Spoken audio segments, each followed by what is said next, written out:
Now, and you're studying to be a guide. Correct. You're a guide hopeful. Correct. All right, and of course, the big thing is you weren't interested in any of this stuff until you heard this show. Is that correct? That is absolutely correct. That's right. Oh, bullshit. Okay. He was my student. Wow. I gave him a tour out here, and shortly after he was a tour, he started talking to me about being a guy. Come on, Well, my Zach. apologies to all the current students in middle school listening to this now. I'll have to bleep out Bob's curse there. I curse. You just did. You're listening to Addressing Gettysburg. Hello, everyone, and welcome to Addressing Gettysburg's Ask a Gettysburg Guide number 20, coming to you from the sunny southern slopes of Barlow's Knoll. It's a beautiful day here in Gettysburg, and I'd like to start off by thanking everyone who came out to last Saturday's Get Out of the Car walking tour given by Louis Trott. We followed the destructive path. Bob, you were there, of the 21st Mississippi. Waylon, you were also there. Hi, Waylon, in the Peanut Gallery.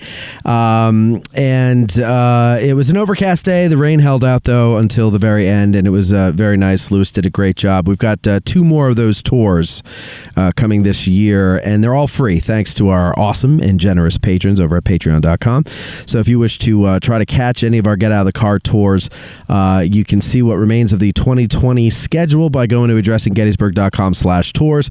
And as always, please like and share and leave a 5-star review of this episode and of the podcast, whatever, wherever possible, if you want to help the show grow for free. As always, Bob Steenstra, licensed battlefield guide and co-host of Addressing Gettysburg, is with us. Hello, Bob. Hello, Matt. Hello, everybody. And a crowd favorite, Tim Smith, is our guest today. Hello, Tim. Hello. We're at Barlow's Knoll.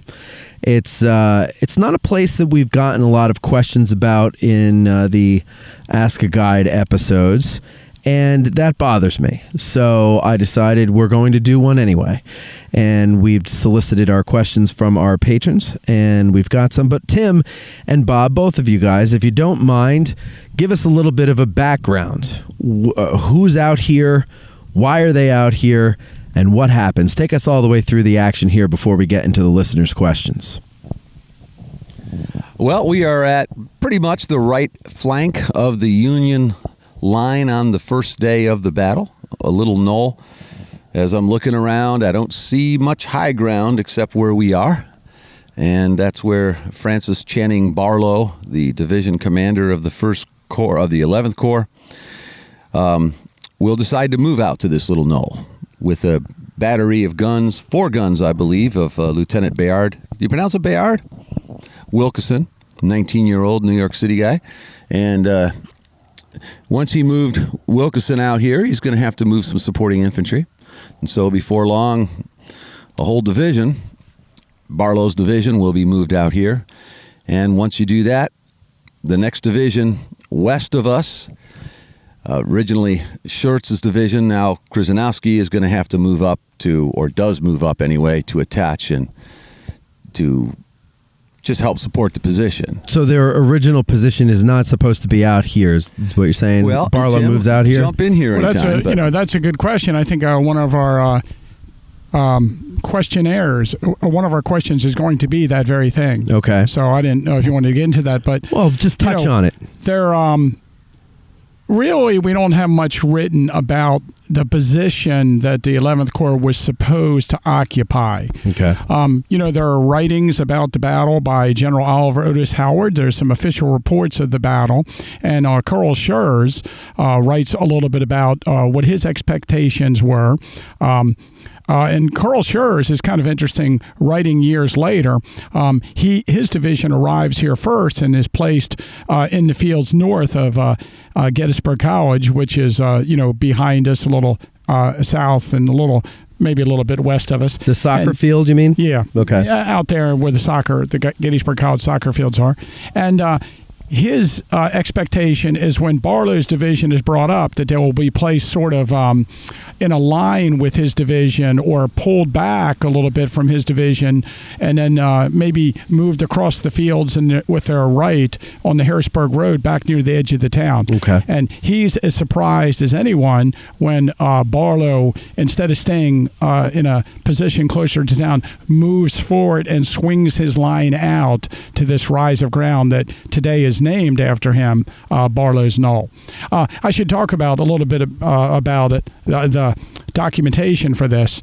So, and you're going to read the question, I'm sure, but one of the viewers asked why Barlow is not criticized more for this, because it's very much in the mode of General Sickles occupying a position in front of the one he was supposed to occupy on July 2nd. And, of course, Sickles is greatly criticized for it. Barlow, it appears, is supposed to occupy a position closer to the town and instead moves forward to this position. Now, Barlow doesn't write much at all about anything in his military career after the war. And for whatever reason, when Howard writes extensively about his actions or the battle, he doesn't discuss what he expected Barlow to do. He doesn't throw Barlow under the bus. To me, it almost appears as if Barlow and Howard have sort of a agreement after the war that they won't discuss the situation and what happened out here, because I really would like to see an explanation from them. Yeah. The closest thing we have is John Batchelder in the 1890s when he was preparing this voluminous history of the Battle of Gettysburg that has been published by Morningside. And you might say one of the really interesting things in it is a little paragraph about Barlow's movement to the edge of the town. One thing we do know is General Howard and General Barlow meet when Barlow arrives near Cemetery Hill, and Barlow and Howard ride through the town together at the head of the column. There's a famous civilian story where a little girl waves a flag at General Howard as he's going through the town. And, presumably, while Howard and Barlow are riding out here, they discuss the situation. Okay. We know that General Buford has men north of the town along the Harrisburg Road, and those men have encountered the advanced elements of Early's division coming down the Harrisburg Road. He had a cavalry detachment in front of him, and there's some skirmishing. And we know that Buford has told Howard that these troops are approaching on the Harrisburg Road. So theoretically, while Howard and Barlow are going through the town discussing the situation, this may have come up in conversation. Okay. But yet, if we just look at it, what happens, Barlow moves to the edge of the town, and instead of concerning himself with troops approaching on the Harrisburg Road, he swings his line out to this rise of ground and basically faces northwest. Look. Yeah. We're sitting below the statue of Francis Channing Barlow. Channing. And he is looking the wrong way. There are 6,000 troops coming down the road behind you. Turn around. That's because he's watching the oncoming traffic on Howard Avenue. Now, Tim, it is true, is it not, that Howard and Barlow rode to this hill? No, I don't think. I think that when I've read a little bit about it, and Howard rides with Barlow to the edge of the town on Carlisle Street or Washington Street, depending on your determination of which road they're on at that moment. And there is some debate about whether they're on Carlisle Street. They just ride up to the college campus, and then Howard leaves Barlow and rides over the Shores. So Howard, whatever orders he gave Barlow on what ground to occupy were given back near the Gettysburg College campus. And, there's a huge series of buildings between Barlow's and on the town, the Adams County's Ames House. And clearly, Howard cannot even see beyond the Ames House buildings. Maybe he sees this rise of ground. But I don't think there's any indication at all that Barlow that Howard ordered Barlow out to this Got to go position. back and check. I'm going to check in fonts the Gettysburg the first day. You've read it recently. Aren't you reading it now, Zach? Was it in there that I read that they came out here, Howard and Barlow? Definitely. I recall reading that he went up along the first corps line. I think it even met with Doubleday and had that discussion on to stay on McPherson or pull back the seminary. That could be. Okay, I'll have to double check that, but Yeah. I will. Yeah. I'm sure the accounts state that he leaves Barlow near the edge of the town and then rides and talks to Schurz, and as one of our spectators just mentioned, and then he rides over to Doubleday at the base of Seminary Ridge and has that famous conversation where the only conversation of the day that he had with Abner Doubleday. So, and Schurz actually states in his writings after the war that Howard gave him the impression that Barlow is going to bang back the line closer to the town, which makes sense, and throw his troops across the Harrisburg Road to block the Confederate advance on the Harrisburg because Road. One of the things the 11th Corps has to do here, is it not, is to cover the three roads coming in from the northeast, the Harrisburg, from the north, the Carlisle Road, and then the Mummasburg Road coming in from the north-northeast. And the distance between these converging roads is so much closer at the edge of the town than it is out here. Now, I think some people who if there's people who tend to defend Barlow's movement out to this rise of ground, they're going to argue that he couldn't have completed his mission regardless of the position he would occupy there or here. So therefore, it doesn't matter if he moved out here. But definitely, he had a better chance of defending this area if he'd have stayed back. On the other side of the almshouse, there is a gully and a stream, and then there's a rise of ground where today we have Broadway. Broadway Street. Yeah. And that rise of ground where those houses are across the college campus, that would be the position for Barlow to occupy. And that's what Schurz believed he was supposed to do. Now, of course, so again, after the war, we have this situation where I think even early writers realize that why did Barlow do this? And yet Howard doesn't discuss this at all and doesn't maybe throw Barlow under the bus. But there's something else going on here that seems a little bit uneasy for me. And that's that Barlow, of course, is a relatively new entity to the 11th Army Corps, the German Corps, and he doesn't particularly like commanding German troops. As a matter of fact, during the battle, he has some letters in his pocket that he talks about he destroys after he gets captured, and they're letters with some abolitionists, and he is vying for a commission to command one of the United States Colored Troops brigades. So he wants out of this command anyway. And I think after the war, Barlow doesn't have any problem at all throwing the German troops under the bus. Hey, it wasn't me. I did the best I could do, but I had to command those cowardly Germans. And everybody buys into the cowardly Germans. Yeah, the damn and they're all Dutch. like, oh, poor Barlow. He's wounded. He's commanding the Germans. What can he do? Yeah. I don't say poor Barlow. Yeah. His name is Channing. I don't like Barlow, to be honest. I don't either. I don't like him for his name. From I don't. Brooklyn, and he went to Harvard. What must that do to your accent? Oh, it's the accent, your attitude. You got to be the biggest douche on the planet. Look at him. Who holds their hat? I think, what is that? according binoculars to like that. my, of course, best friend, Gary Edelman, Yes. Barlow is only one of two Union generals that has no facial hair.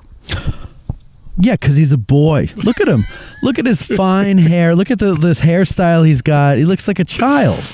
I don't like Channing at all. Okay, well now, are you going to read that? Because one of Well, first let's wrap up. Just give us an overview for the benefit of people that don't know. So what happens up here? Two divisions of the 11th Corps are positioned out here in the fields, a little north and a little bit west of the town on July 1st. They're attacked not only by George Dole's brigade of Rhodes' division, but Juba Early's division. And they are outnumbered. they're overwhelmed, and eventually they're driven through the town of Gettysburg. And not only are they overwhelmed by Gordon's brigade, there were two other brigades, Hayes's Louisiana Brigade, and off to them, the North Carolinians under Isaac Avery. There were two other brigades that could have been thrown into this action that ended up not entering it until the troops entered the town. And so Barlow was just overwhelmed. How many troops does he have up here? Oh, good point. What is it? I guess 5,600 men, couple divisions, 5,600. So wait, hold on. And of course they're thrown in piecemeal. Right. So Barlow's got. I'm talking about Schurz also. Okay. The two divisions. But up here he's got von Gilsa and who was the other one? Ames. Yeah. So we about 3,000. Okay. So he's got 3,000 and probably a little less because they lost heavily at Chancellorsville. Jeff, pick up the microphone so we could hear you. Hey, so really quick, just going back to the comment about what does Fonz talk about with Barlow and Howard. In his book, he says Howard recalled that he went with Barlow to Blotcher's Knoll. That's where I did get it from Fonz. What they say is this could not have been so, for Blackford's Alabama sharpshooters occupied the hill at the time. Yeah, I wonder where he gets that from, because I don't think that he says that in his writings. And that Schurz was the one who had asked Barlow to deploy to his right anyway. I don't buy any of that. That's enough for me. That's Jeff, one of the listeners and Peanut Gallery members. Now, what's interesting about that brings up an interesting question. Technically, Howard is in command of the Army because Reynolds has been killed. Right. And Schurz is in command of the 11th Army Corps. So when Schurz says that, he wanted him to connect to him, closer to town, of course, he's the one who's at that point in charge of him. Right. But it's my memory of Schurz's writing that he believed that Howard had led him to believe that that's where Schurz is going to be. So I don't remember. That's interesting. I think that there was confusion around Mummersburg Road and Harrisburg Road in the deployment and all their recollections. So what are we supposed to know? So they're naming the wrong roads? Could be. Okay. Well, here's again, if we get back to the main sticky point of it, I think we all realize, looking back on it, that it would be, if there is an issue about whose idea was it to move all the way out to this knoll, how come they're not talking about it after the war when they're asked about it? How come none of them write about it? Why? How come? Yeah, I think because, they don't want to blame each other. Howard and Barlow don't seem to want to blame each other for it. What were they close friends? What's the reluctance? They were just gentlemen. I don't know. Okay. Well, so Barlow gets his men out here. What happens to them? Yeah, we're talking about how he's facing the wrong way. Now, initially he's facing the wrong way, but then sooner or later he realizes that there's troops behind him, right? We does position some troops to guard the Harrisburg Road. And okay. We talked about it. We were talking about it earlier before the broadcast, but skirmishers were placed along Rock Creek, and the 17th Connecticut actually throws companies across Rock Creek onto the other side of the creek. Right, they're out at the farm there, north right? along the Harrisburg Road. Yeah. 4 companies of the 17th Connecticut are out there to begin with. Okay. And in case troops are coming there, but there's massive amounts of troops coming down that road. Yes. A whole division. Over 6,000 men or so? And the cavalry at this point isn't up that road anymore, right? No, they pulled back. They've pulled back. So these skirmishers are now the warning. So here's one thing also, if we're going to theorize, and I don't know what some of the authorities on the 11th Corps think about this. I'm definitely not one of the authorities of the fighting here on Barlow's Knoll. And we do have a few guys that are really knowledgeable about this area, like Stuart Dempsey. He really loves to talk about this aspect of the fighting. In the National Park, Scott Hartwig has written extensively about the 11th Army Corps in this area around Barlow's Knoll, in case you want to read some writings about this fighting in greater detail. But I'm going to suggest that Barlow sees the fighting over there on Oak Ridge, sees Rhodes' division, and it appears to me that Barlow is swinging his troops around to occupy this position with an eye of confronting Dole's brigade and Rhodes' division on Oak Hill. Where does the left flank of Barlow's division end? Does it end at the Carlisle Road? Nearby, not too far away. The problem is he doesn't have many men up there. We talked about Ames or Harris and von Gilsa.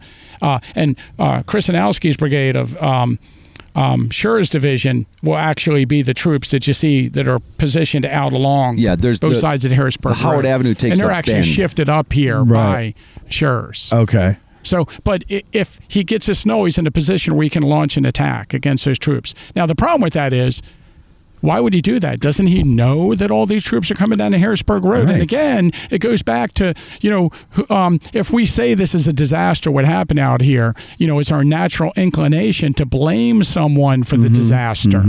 And, historically, the troops of the 11th Corps, German-born, are blamed. The soldiers in the ranks, everybody knows how horrible and undisciplined German soldiers can be. So I mean, they're the ones that get the blame. Yeah. But doesn't Howard and Barlow tell Barlow that Buford has given him information that troops are coming down the Harrisburg Road? That's the right. real It doesn't make any question. sense. Yeah. Is Howard not paying attention to these dispatches? Does he not know that he's been getting dispatches at his headquarters on Cemetery Hill that there are troops coming down the Harrisburg Road? Is Howard doing anything on July 1st except sitting on Cemetery Hill? And what's he doing? Right. All right. I don't know. I mean, these are all interesting questions. Maybe we'll figure it out in the answers to these questions. Go ahead. What I really like about this action I wanted to mention, and Howard specifically, A. Wilson Green wrote an excellent treatment of Howard at Gettysburg in Robert Crick's book, Essays on the First Day's Battle. I highly recommend that. And his sources, he just examined Howard. So he goes through his National Tribune article, his later autobiography, and the book that he publishes, I think it's published right before he dies or right around the time of he dies. That's probably where some of the later misinformation comes from. Okay. But he does a really good job of examining the official report and all his writings and saying, hey, this is probably what happened. Because, we'll never be able to tell you what happened. Right. We can already tell you our impressions of what happened. Right. Is it your speculation that he's thinking of launching an attack? You don't have absolutely. Just like it's my definite speculation that Sickles is trying to launch an attack against the Confederate Army. That's why he moves forward. Okay. Massive speculation. Should I tell you who else shares my opinion on this? Go ahead. Blake Chambers, legendary battlefield guide. All right. You don't know Blake? No, I don't know we'll Blake. Have to talk sometime. Okay. Tim, I am not trying to be a Barlow No. apologist here. Go ahead. Okay, because when I was giving a tour just up here, all-day bike tour, I was criticizing him somewhat too. Because of his name. No. Channing is okay with me. You do have to admit that this is the only place of a hill to put artillery out here on this Gettysburg plain just north of the town of Gettysburg. So there's one reason to perhaps that's because that put a area battery back there is all built up with houses on Broadway. What's wrong with Broadway? It's a little rise of ground behind Broadway. There's a hill that goes down to a stream. And I'm not trying to defend. I'm just trying to say some things in favor of him coming out here. Mm-hmm. These guns, Wilkerson's guns behind me, and he had two guns of his right section down there on the other side of the Harrisburg Road. They are concerned about the Harrisburg Road. And you tell me if I'm wrong about this, is the Park Service placement of these guns facing to the northeast on the Harrisburg Road, is that not the direction that Wilkerson would have had his guns? Yeah. Indicating that though the monument is facing the road, come on, Tim, don't tell him to turn around. The cars are coming this way, Tim. That's a one-way auto traffic. His guns are facing the Harrisburg Road. Yeah, so the guns are placed there to face off against the threat, just like the troops along Rock Creek. And, Yeah. Right.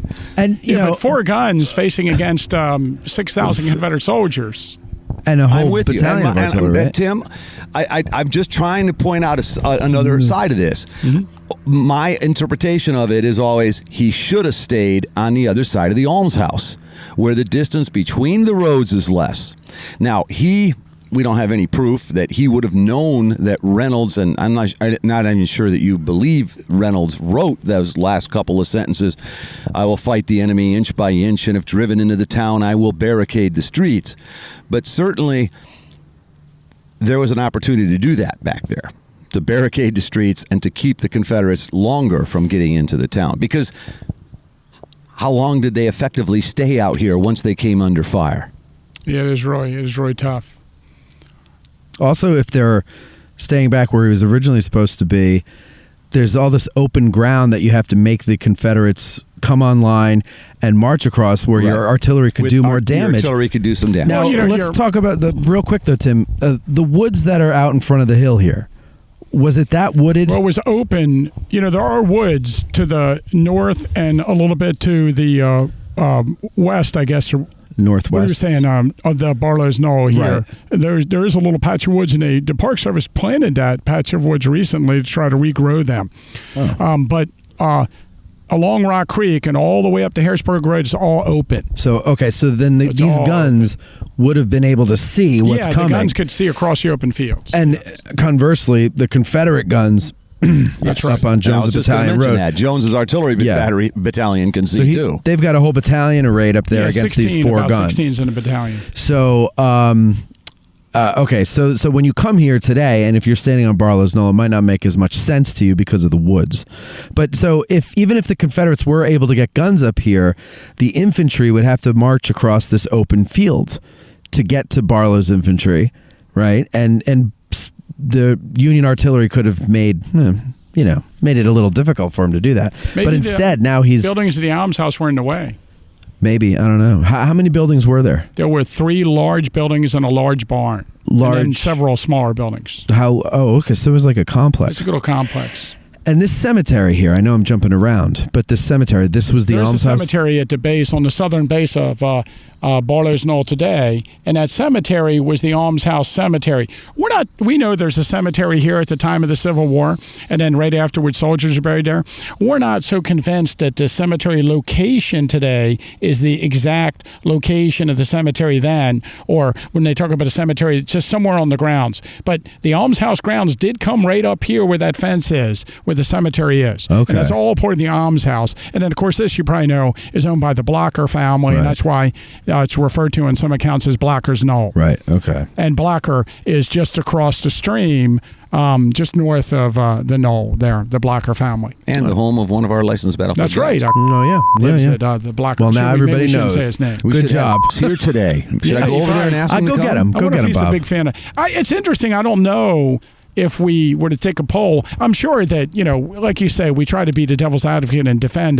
I don't know if too many guys that like Barlow, or big fans of Barlow. I'm not sure. We'd have to take a poll. I've yet to meet one. Well, one who was Sam Wilkeson. The New York Times correspondent whose son died here. Yes. And not only does not only is Wilkerson the reporter for the New York Times and who not a big fan of Barlow and is upset that his son dies, he makes the claim on July 4th that the battery should not have been put out here, that was a bad move. Mm-hmm. And he says that right up front. That part of the statement kind of surprised me. I know you're in grief. I know your son died. But to say, hey, somebody made a mistake by putting that battery out here. He's pointing at it right away. Yeah. So it's not like today we're looking back and saying they shouldn't have been out here. Right. But his son was killed because of it. Killed here. Didn't it start something like sitting by the freshly dug grave of one's son? Right. I'm writing this report. His judgment might be a little clouded at that moment. I don't blame him. No, I don't either. Well, let's get on to some of the questions then. Wait, I'm sorry. I keep trying to do this, but we're not finished. though. So Barlow's basically his division is driven off this rise of ground.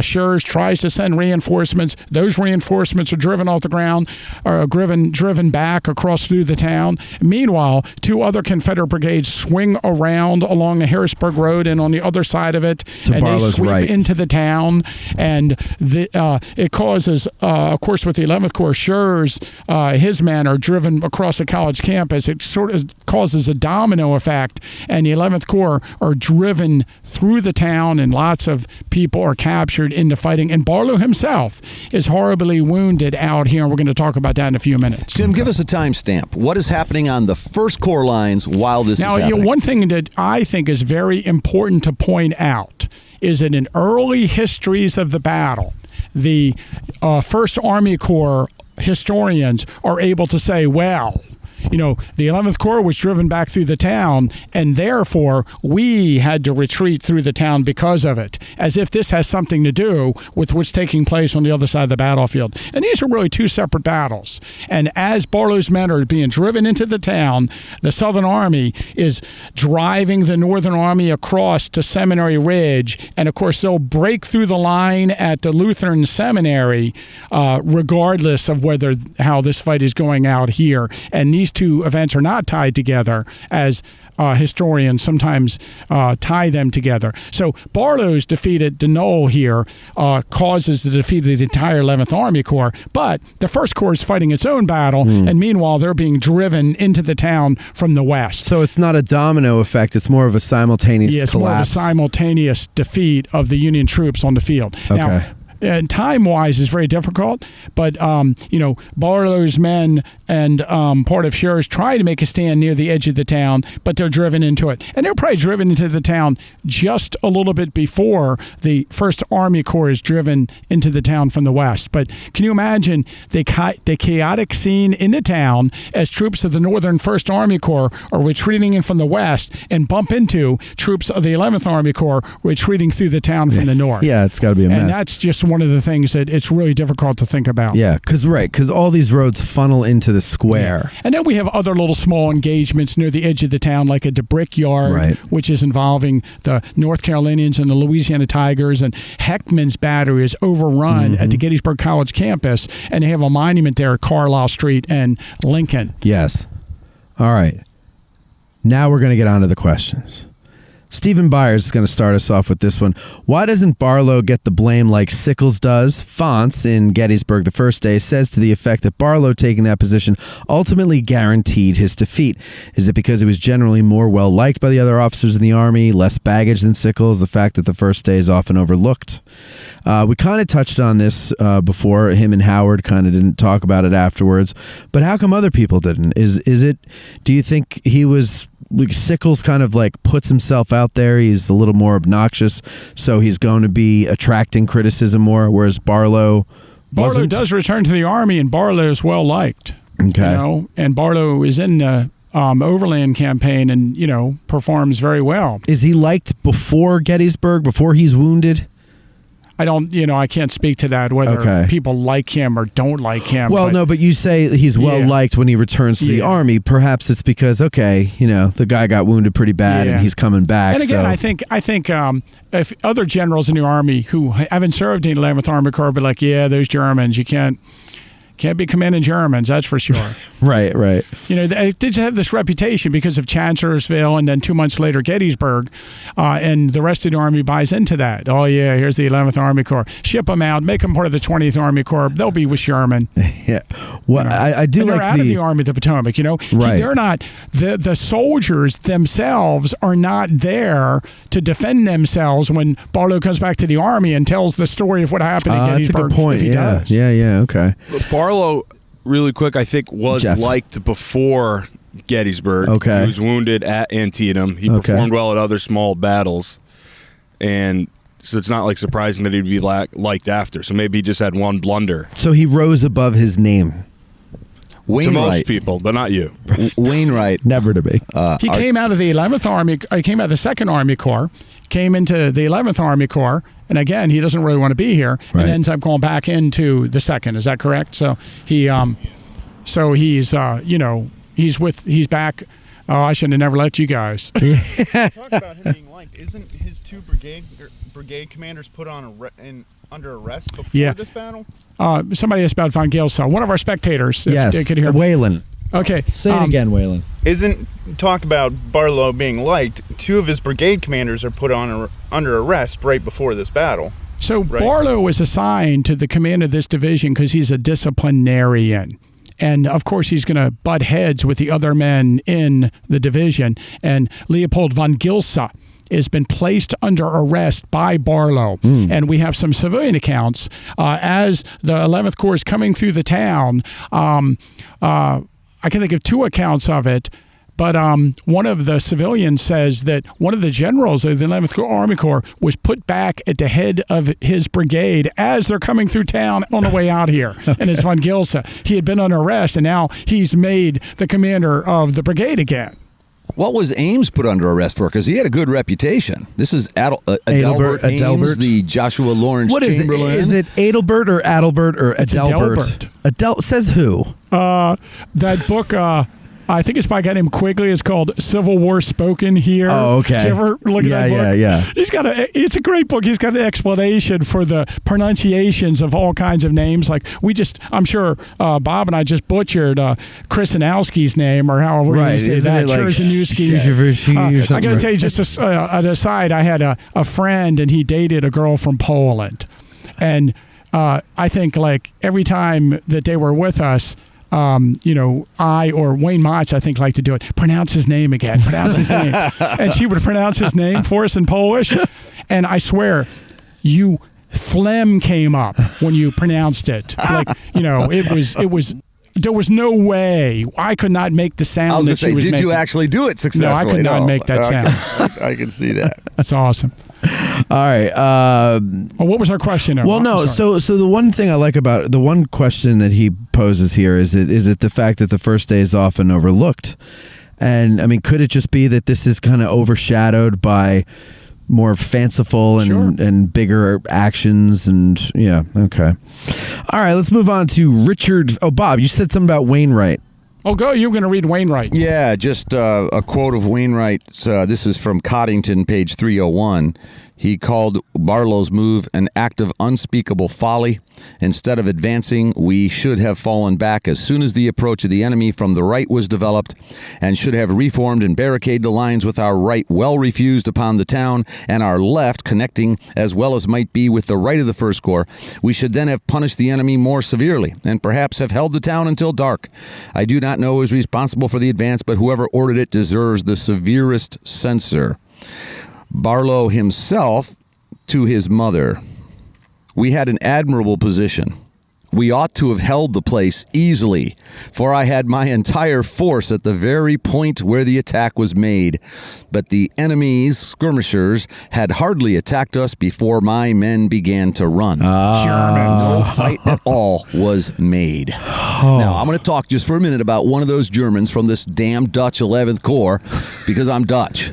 I'm not German, I'm Low Dutch, the Netherlands Dutch, okay? Real Dutch. And they weren't Dutch, they were German.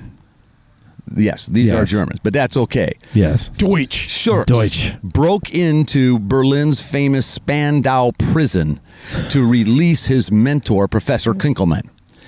There is a lot of moxie there. Yeah. Okay? That's a Yiddish word. Many of these men have been fighting earlier in the 1848 German democratic revolutions, and they've come here to America.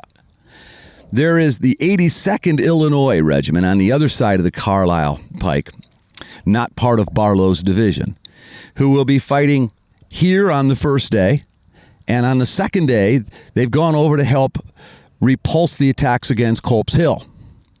In the dark, an unknown Union officer, probably from the 12th Corps, but I don't know for sure, is going to compliment, in the dark, he doesn't know that this is an 11th Corps regiment. And he's going to compliment them on their fighting. And I think I better do the quote. Sometimes I do it as if it's a quote, but I think I have it here. I hate doing things on... Oh, here it is. someday we'll be in a studio, Bob, and you can bring a laptop, and it'll be Lieutenant so much Colonel easier. Solomon of the 80s. Am I pronouncing that right, Tim? Salomon, Solomon of the 82nd Illinois. He approached and said, "If you had been here yesterday instead of that damned 11th Corps, we would not have been driven back." To which Solomon said, quote, "You are a miserable hound, sir. I and my regiment belong to that same 11th Corps, and we did no worse fighting yesterday." There you go. Talking about the fighting of the 11th Corps out here. I'm just trying to redeem the reputation of the damn Dutch a little bit here. Yeah. And, even when you look at maps of the action out here, when Barlow moves and as some people have broken it down and said, well, he sent an artillery unit out here, he sent a couple regiments, he put a skirmish line out. It doesn't really seem to form the units. Like Ames's brigade is like just sitting behind the other regiments, and it just doesn't make any sense. It doesn't even seem like he has a battle line. Yeah. And then at the height of the fighting, the 17th Connecticut companies that weren't on the skirmish line are sent to the top of the hill, and as luck would have it, an artillery shell hits the colonel of the 17th Connecticut in the head in front of the rest of the men in the unit, and they just kind of like, oh. That's not good. They kind of lose their nerve. Now, the 17th Connecticut isn't an all-German regiment. There are regiments in the 11th Army Corps that aren't. Is it mostly the New York regiments that are German? No, I think there's a good sampling in all the different. We, like you just mentioned, the 82nd Illinois. They're from Chicago, and there's a lot of Germans in that. One Company C, the 82nd Illinois, is Jewish.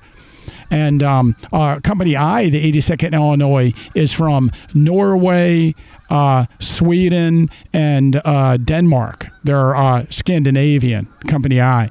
And, there's a lot of, I'd say the 153rd Pennsylvania are mostly Pennsylvania Germans, not German Germans. That's a different kind of German. Yeah. So there's a lot of, it definitely is a mixture of soldiers. The 61st Ohio, they're all Irish. So, it would be interesting to do an episode on just the different types of Germans. Pennsylvania German, German Germans, Chicago Germans. I think there's a big difference between Pennsylvania German and German Germans. I think so too. Yeah. But I was talking about the Colonel of the 17th Connecticut, Douglas Fowler. And that's I'll save that. It's a question coming up. Okay. Richard Fish is up next with this question. We know how it turned out, but have there ever been any defenders of Barlow's move to the Knoll similar to the Sickles fans about the Peach Orchard? Thank you for that callback to the July 2nd anniversary did he say episode. Sickles fans? He did. I love it. He did. Good wordplay. I love Fish. it too. Well, no, not Fish. He's calling back to my wordplay. Oh, I didn't hear your wordplay. It was on. So give me your four. It was on the anniversary, the July 2nd anniversary episode. You don't remember that? Okay, yeah, whatever. Sorry. All right, whatever. Okay, so go ahead. What do we have about that? Are there any people who are big defenders of Barlow's? I mean, you had just mentioned before that you don't know of any guides that are big fans of Barlow. How about any published historians or anything? His wife liked him. His wife, yeah. She came out here under white flag, kind of illegally. Well, he's going to ask about that, so we'll. Oh, okay. Yeah. We'll wait on that. We'll get to that one. But any defenders you know about? Well, I mean, I think everybody has a different slant on things that happen, and so I think he probably has people that are fans of his, but yeah, not me. But okay. By the way, does anybody know what Canadian geese were called before Canada? Annoying. Annoying is right. Okay, that wasn't annoying. Those were sounds of nature, Tim. I'm going to call you Jeffy the Joke Man because that was good, Jeff. Thank you. Darth Etzcorn. Tim and I had the pleasure of dinner and drinks with Bill Etzcorn last week. A couple weeks ago. Hi, Bill. Hope he's doing well. I think he is. He asks, the 17th Connecticut has 2 separate monuments, 3 if you include the flagpole. What other regiments have multiple monuments? Also, I submit Stockard chanting is an acceptable chanting because Rizzo was a goer. He's referring to the movie Grease. Yes, he is. Yeah, Stockard chanting. I actually also like Stockard I like her in The West Wing. Over Frances Channing Barlow. Yes, I think. And So you I find get that. geese annoying. Yeah. Okay. Yeah, Rizzo. So he's talking about the 17th Connecticut has the flagpole there, and I think it says something on the flagpole about Douglas Fowler, the colonel of the 17th Connecticut. And then there's the 17th Connecticut Monument here on the Knoll, and then at the base of East Cemetery Hill, the 17th Connecticut has a monument where they were attacked on July 2nd by the Louisiana Tigers. There are more units that have more than 3 monuments on the battlefield. I guess comes to mind two regiments come to mind for me, and one of them is the 95th New York. The 95th New York, I think, have 5 monuments on the battlefield. They have one near the railroad cut on the first day with where they captured Mississippi and North Carolinians along with 6 Wisconsin. Right then next they have, to the 6 Wisconsin's monument. Yeah, right next to it. Then they have a monument out near John Burns where they occupied the area early in the morning on July 1st. Then they have a monument not too far from the Doubleday Inn where it says something like 12M on it, Meridian, where they were about noon involved in the fighting. And then they have a monument, a little marker. These are little markers near the seminary campus and the Chambersburg Pike where they were at 4 o'clock in the afternoon. And then they have another monument on Culp's Hill where they were on July 2nd, I believe. So they have 5. And the 27th Connecticut, of course, they have like 75 men at the battle because most of them were captured at Chancellorsville. They have 5 monuments along their path of advance through the wheat field from July 2nd. They have a marker in the middle of the wheat field, which was put there in 1885. They have 2 markers put in 1878, I think it was. Maybe 1879, one for the spot where Lieutenant Colonel Henry Merwin fell, one at the spot where Jedediah Chapman fell, and then they have an advanced position marker, and then they actually have a state memorial along Brook Avenue. So they have 5 monuments also. I don't know if any, just off the ones I was thinking about. There's a lot. I mean, a lot of these first day units have other monuments. The 90th Pennsylvania, which is the one that looks like the tree on Oak Ridge. They have another one right by the cemetery parking lot. You're exiting the cemetery parking lot. Kind of like right at the corner of Hancock? Correct. Near Hayes. Yeah, in that area. Yep. And we could keep going with all sorts of markers. How about the 118th Pennsylvania? How many do they have? Well, they have one, I guess they have 3. They have one at the Stony Hill. Right. That's their kind of regimental monument, but they also have one on the slopes of Big Round Top. And then they have a marker on the Wheatfield Road where they help fire into the guys attacking Bigelow's battery. Just on the north side of the Wheatfield Road by Trossel marker. Do they not? A missing marker? Yes. Down by the Trossel farm. Why did you steal it, Matt? I took it the other day. Oh, boy. No, you haven't heard about this? No. Apparently there was one there that is like guides, and this is years ago. It's on the inventory from like 1933. But then like a few years later, nobody could find it. It was down in that field. Okay, so you know how the old Trossel Farm Lane is that horse path now, the original? And then when they moved it to build the new one, they dug out holes to fill the new roadbed. And apparently either they somehow got lost there, but there were also cattle in the field, so it could have gotten knocked over and then pooped on and then covered up in dirt and just lost forever or whatever. But yeah, I don't know too much about it. I was recently talking to somebody who was telling me about it. There's an old newspaper article. Monuments where you find articles where there are monuments on the battlefield here and there, and they're not there anymore. I remember, which unit is it? The 23rd Pennsylvania supposedly has a marker somewhere not far from the Tawnytown Road, north of Hunt Avenue, somewhere in those weeds. And, there's an article where somebody says, where the monument is. It marks the spot where the unit was on July 3rd and where men were killed by cannon fire. And, and we just don't, it's not there. Inside the 44th New York Monument, there's a marker, a plaque that says that they have an advanced position marker on the slope of Little Round Top.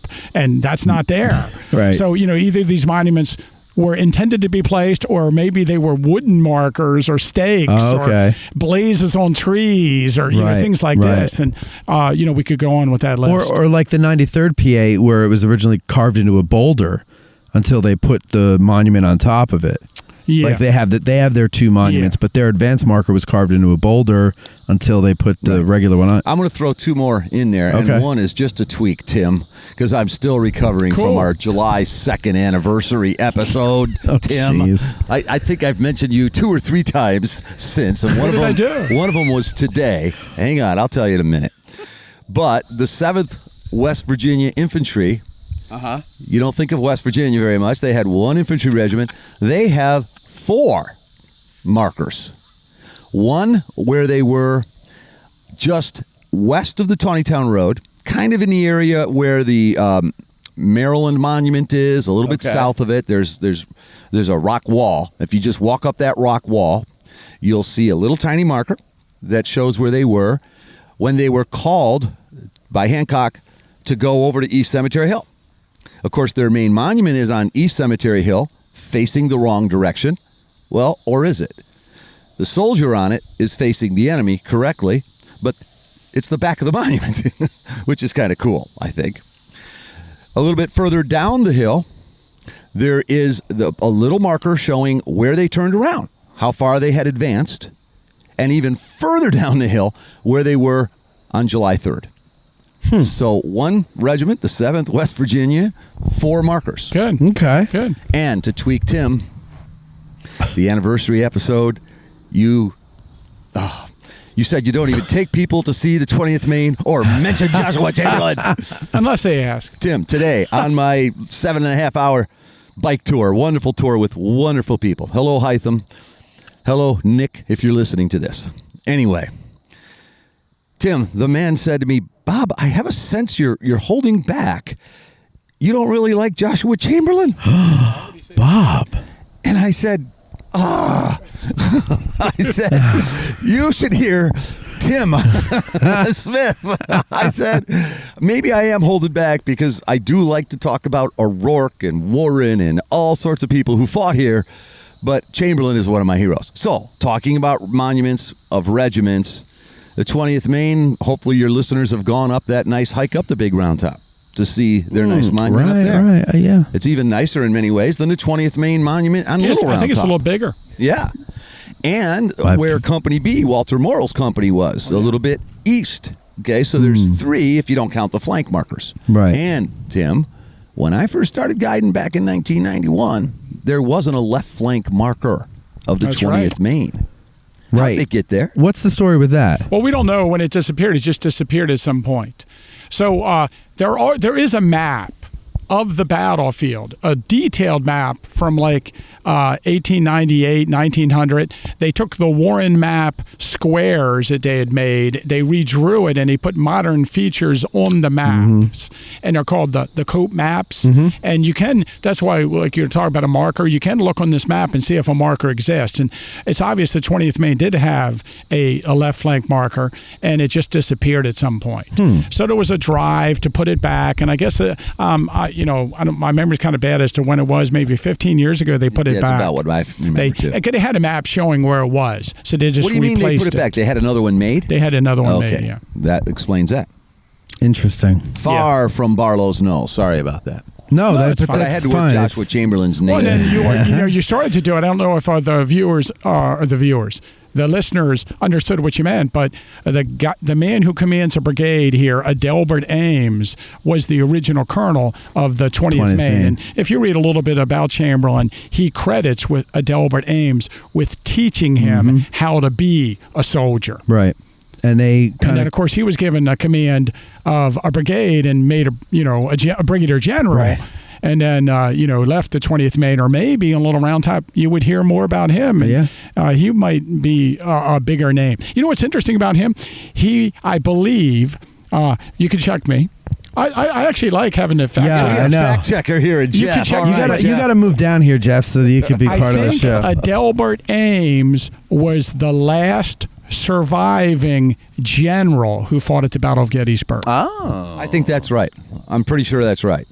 Into the 70s? No, not that long. Maybe even into the 1930s. Let me see. I'm 33. I thought so. All right. We're going to move on here because we're burning daylight. Okay, let's see. Rue's grandson. What? This is a podcast. We don't need daylight. I do. Rue's grandson, Matt McClanahan, once again chimes in. He says, I have always liked John Brown Gordon, and growing up, his memoirs were amongst my favorite reads. As I learned more about him, I discovered that he was most likely an unreliable narrator in regards to numerous incidents related to his service and the Battle of Gettysburg. In regards to the fight at Barlow's Knoll, his meeting with Barlow, and their subsequent reunion, is there any independent verification of this story, and how reliable are his memoirs? Tell us the story first and then answer the question. What's the Gordon-Barlow story? Well, the Barlow-Gordon incident. Sorry. As it's normally Barlow-Gordon referred to, incident. in amongst battlefield guides. It's one of the old tour guide stories that early on tour guides picked up on, and they would tell it over and over again. So not only do you have Gordon dramatizing the meeting between him and Barlow, but the different versions of the story that I've heard over the years. I think, I rarely tell the glorified version of the story and have an opportunity, but there's all kinds of different ins and outs of it. But basically, during the fighting up here, Barlow is wounded. And after the fighting is over, Gordon's brigade comes up over this rise of ground and heads towards the town.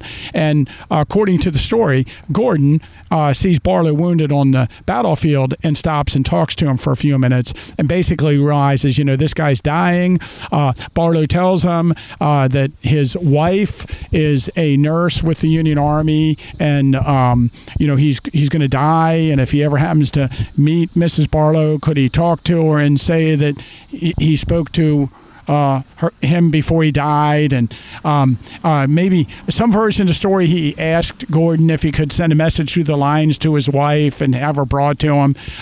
She does make it through the lines. We might talk about that in a moment. And she ends up finding Barlow in a hospital, and she nurses him back to health, and he ends up surviving. Now, according to the story, Gordon's version of it, he thought Barlow had died. Now, later in the war, a General Gordon dies in the Confederate Army, and Barlow believes that Gordon is also dead. And I think it's in 1879 at a dinner, perhaps in Washington, D.C., the two meet again, according to Gordon. They're both politicians, and they talk, and after a few minutes of discussion, they realize that they are the same two individuals that met on the battlefield, and they had both thought the other one had died during the war, and then they become fast friends. I'm going to tell the way I tell this part. Now, they're at the dinner party, and Barlow is there, and Gordon is there, and Gordon says, "Barlow, are you related to the Union general who was killed at Gettysburg?" "I am the man, sir." "Gordon, are you related to the man who killed me?" "I am the man, sir." That's a little more dramatic. Yeah. And again, you can find different versions of the story because it's told and retold and told again by battlefield guides and early tour books of the battlefield. So beyond what Gordon wrote about it, you have these other versions of it. Now, there's no doubt in the world that Barlow was wounded in the fighting up here. And we do know that Barlow's wife does make it through the lines and does come and nurse Barlow back to health. And perhaps Gordon is aware that Barlow is wounded. But beyond that part, those facts, there's all these little nuances of the story that are probably just a little bit embellished. Now, I'm not so critical of this embellishment, I guess, as other people, because, there's a lot of dramatic quotes in the Civil War that are written later. And Gordon's book is filled with dramatic battle renditions and incidents that occurred during the war. My favorite Gordon story is at the Sunken Lane at Antietam. Yeah, that's mine too. Yeah. I mean, it's just a dramatic account of the attack on the sunken lane by the Northern Army. And, he says for a quarter mile up and down in front of me, sees the battle flags come across the creek and across the fields. And then, of course, you stand where he stood, you can see like 30 feet. Yeah, right. You can't even see above the hill in front of him. Right. But, his account, he's wounded like 5 times in Antietam. The last bullet grazes his head. He falls into his hat, and he would have drowned in his own blood if not for the fact that a bullet put a hole in his cap and the blood drained out. It's just really dramatic. Yeah. And so I think there's a couple things about it. First of all, we know Gordon is a writer that adds some embellishments to his writings. And that's not just for this, but for Appomattox or Antietam or anything, any part of his book you pick up, you can question the veracity of his statements in his book. He is a very good soldier, one of the best,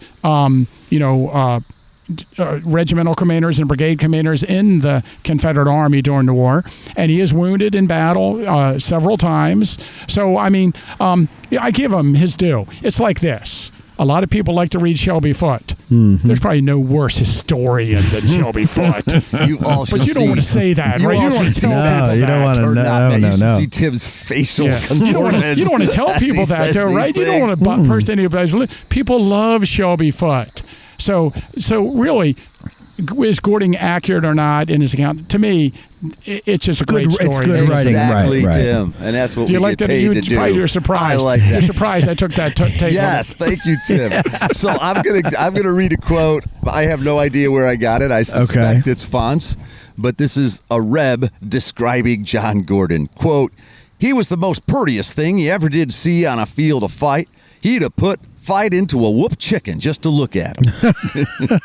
John Gordon. All right, let's move on to Chaplain Cox. He petitions us with this one. A chaplain who petitions? Are we in prayer service now? That was the pun there.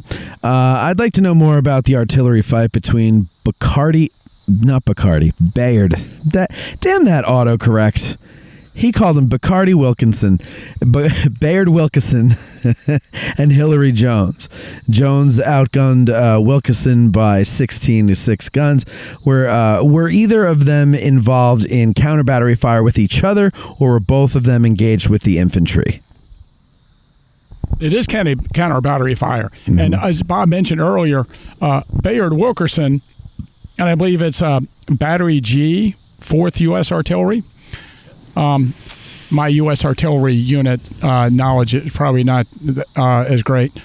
But it's 4 guns he has up here firing against 16 of Hillary Jones battalion. And the other 2 are not. The other 2 are off in a different direction. They probably are also involved in fighting against, but there's no contact between Bayard and the other guns. Right. According to the account, very shortly after the engagement begins, he's moved out here and there's cannons open fire, and he replies to them very shortly afterwards. He is a cannonball, according to the account, it could be an artillery shell, comes through his horse and into his leg. I think it's his right leg, and crushes it badly. And he's thrown to the ground. He's put on a stretcher, and his men carry him to the almshouse, where he's put in one of the buildings. And according to the best account that we have of it, he takes off his sash, he pulls out a pocket knife, and he makes it into a tourniquet and turns it and makes it tight to try to stay the flow of blood, but he continually loses blood and ends up dying from loss of blood that night on July 1st. Doesn't he cut off his own leg? No. Oh, come on! That is probably another. It's interesting that on Barlow's Knoll we have 2 of the, more dramatic tour guide stories told. Yeah. And now, when I was a kid, I told that story, and when I remember giving a tour of the battlefield when I was like 20 years old to a bunch of friends of mine, and we were up here, and I told that story about how he pulled out his pocket knife and he severed his own leg with it, but then died of his wounds. And I got that probably from the Time Life series. It came out in the 70s. Okay. The Time Life series Gettysburg edition had pages of artifacts in them that they got from the J. Howard Wirt collection. And, of course, J. Howard Wirt is the source of this story. And he tells it several times. I just the other day, for the Historical Society, I relayed a version of this because we were discussing the almshouse. And basically, he's the one who says that he puts a tourniquet around his leg, pulls out his pocket knife, and cuts off his own leg. Now, somehow, J. Howard Wirt ends up as the owner of the pocket knife. And then he promotes the pocket knife. Hey, this is the pocket knife he used, not to tighten his tourniquet, but to sever his own leg. And again, like John B. Gordon, J. Howard Wirt embellishes greatly his accounts of the battle. And he's an early tour guide.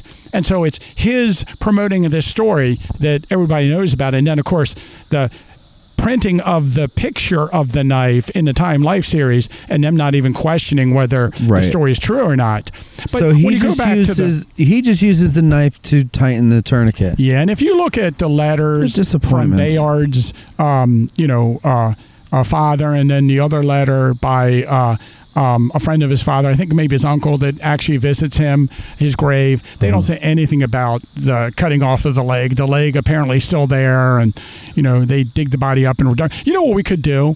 I wonder if we could even use ground-penetrating radar. We know where this guy's buried in Buffalo. We should do some ground-penetrating radar and see if there's a leg. There's a leg there. If he's got two legs or one leg. Let's put this thing to bed. I love this. Our next podcast will be from there. Maybe we should dig him up. Let's go dig him up. But the more, for me, the story, the little story about cutting the leg off the knife, and it's not a very good source for that story. But the more dramatic story, and the one we highlighted when I did a audio tour of the battlefield for American Battlefield Trust, was the letter that his dad wrote. So Bayard Wilkerson's dad is traveling with the Army of the Potomac and arrives here during the battle, and finds out, he's a reporter for the New York Times, finds out that his son is wounded and has been left behind, and he's out here behind the Confederate lines. And then after the battle, on July 4th, he comes through the town and he finds that his son has died at the almshouse. Do you have that quote, Bob? No, I was hoping. I have just the New York Times article, the first little bit of the New York Times article. Well, you got something juicy from the article? Well, I'll let you finish the story. Oh. And are you going to kill? Oh, no. Are you going to have him die? No, he did die. He dies in the basement that night on July 1st. Does he at least give his last water to the wounded man next? Please don't destroy that story. Oh, no. Good, It's all Tim. right. It's all right. That's what I was worried about. But that doesn't come from that comes from the good source. Okay. Well, Not the tell bad. the people that story. Who's the that's good a source? Sad one. That's a tearjerker. Well, it's interesting because there's two different versions of it. One of them is out here on the battlefield. He gives his canteen to a soldier, and that guy drinks the canteen. But what he's referring to in the almshouse, the story is that they bring him a canteen filled with water, and he's like, "No, give it to that other wounded soldier beside me," and that guy ends up drinking the water instead of Bayard. And then Bayard dies not too long after that, right? He's looking at the other soldier who drank his water as he dies, as the way I tell the story. Anyway. In the letter, smiling at the guy. Yeah. He's a good Christian man. Yeah, he is. His grandfather, I think it was a great grandfather. His grandfather is the founder of Buffalo, New York. Yeah. Oh, interesting. Okay, here's what Dad wrote. Sam, the New York Times correspondent. Who can write the history of a battle whose eyes are immovably fastened upon a central figure of transcendingly absorbing interest? The dead body of an oldest born, crushed by a shell in a position where a battery should never have been sent, and abandoned to death in a building where surgeons dared not to stay. Wow. Yeah, because when the 11th Army Corps retreated, you can imagine a massive amount of wounded were brought to the almshouse building. And he's cared for there by a colored woman and an Irish woman, according to the account. And after he's wounded, he lasts well into the night before he dies. We originally started with the question about the artillery battle here. Yeah. There were 4 batteries in Jones's battalion, but Carrington's were still limbered.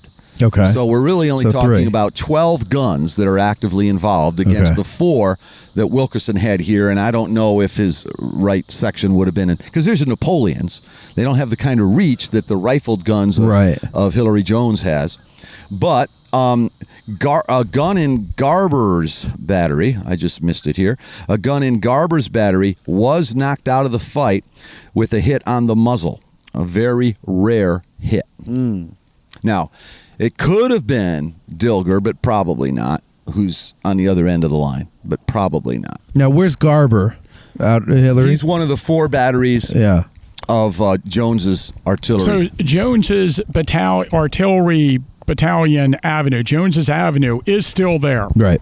And so you drive out to Harrisburg Road from Gettysburg, you cross over Rock Creek, you go a short distance, and just before you get to the Gettysburg High School on the left, there's an avenue that goes back on the right behind the nursing home.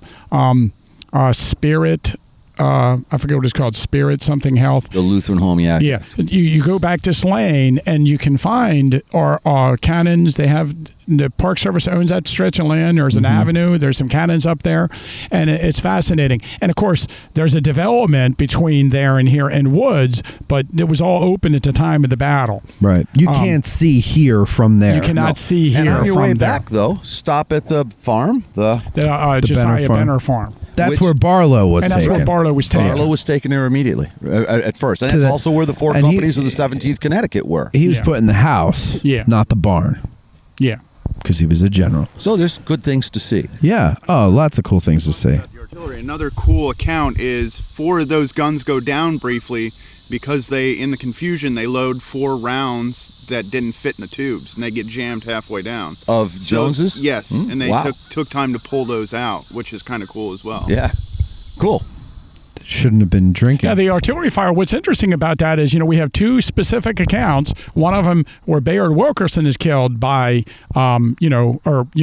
eventually mortally wounded by the shell going through his horse and hitting his leg, and then the colonel of the 17th Connecticut is hit by an artillery shell. So the fire was accurate on this position. All right. Well, do you guys have any? Zach, how about you? You got a question? This is Zach Anders, a wonderful Zach history Anders, student. history and student, studying to be a licensed studying to be a battlefield guide. What else, Zach? Tell them about your 8th grade history Tell teacher, them Zach. who's your 8th grade. Come over, grab that Don't, microphone, Zach. don't. Grab that microphone over there. Let the listeners get to know you. So I Who had- was your history teacher? It was a right-wing nut job named Mr. Steenstra. You hear that? Wow, pushing the that Bush was a propaganda. Would you long hurry up? I time. want to go home and listen to the Democratic Convention tonight. That was a I long don't even time know ago. It had to be a very, very long time ago. But the Bush administration, yeah.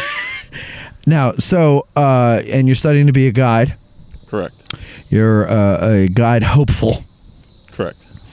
All right, and of course the big thing is you weren't interested in any of this stuff until you heard this show. Is that correct? That is absolutely correct. That's right. Oh, bullshit. Okay. He was my student. Wow. I gave him a tour out here, and shortly after he was a tour, he started talking to me about being a guy. Come on. Well, my Zach. apologies to all the current students in middle school listening to this. Now I'll have to bleep out Bob's curse there. Bob, should I I curse. should I mention it? When I was in 10th grade, my teacher was a park ranger here at the park. So, I think a lot of Get that people interest, yeah. become tour guides because someone who worked here was their teacher. There you go. Yeah. And got them interested in it. Well, so what's Zach? What's your question? So I was reading Fonz earlier today and read about von Gilsa being arrested. Yeah. What for? I didn't But see why are you any asking details me? on that. Ask the Wow, guides. that's interesting. I don't remember if the sources I know of it. Oh, there's like I said, one of them is Henry Eyster Jacobs. Who's a civilian in the town, and I think he even says in his account an officer that had been arrested, and he doesn't, for reasons I don't know, was released. The other source that talks about that he was arrested and released in the town is one of his aides, a German aide that writes a book about it. Oh, what's that book? Von Fritz? Captain Von Fritz. He's on Gilsa's staff, and he's the one that talks about Otto him. von Fritz? I can't think of his what the source is, but I do not, off the top of my head, know the reason that he was under arrest. I gotta get to one of my 11th Corps buddies and have them answer it. I know that Jim Clash used to talk about this all the time. He was really interested in his arrest. I remember Jim. We could probably look at the Unlucky 11th article by Scott Hartwig, which is in Gettysburg Magazine, perhaps Gettysburg Magazine number 3, and he has a good article and it probably addresses that. All right. Well, at least we have a direction that you can go to find the answer. Captain von Fritsch. This is unrelated, but I got a good quote if we have time from von Fritsch. You sure? Yeah. Okay. What is it like? Are you quoting the whole book? Who's on von Gil's staff. He says, some 20 Confederates came rushing on, hollering to me to surrender. One excited fellow got hold of Caesar's bridle. That's his prize horse. Caesar's bridle with his left hand and was ready to plunge his bayonet into me with his right, screaming, surrender, get down, you. Can I swear? Yeah. Damn Yank. That was a quote.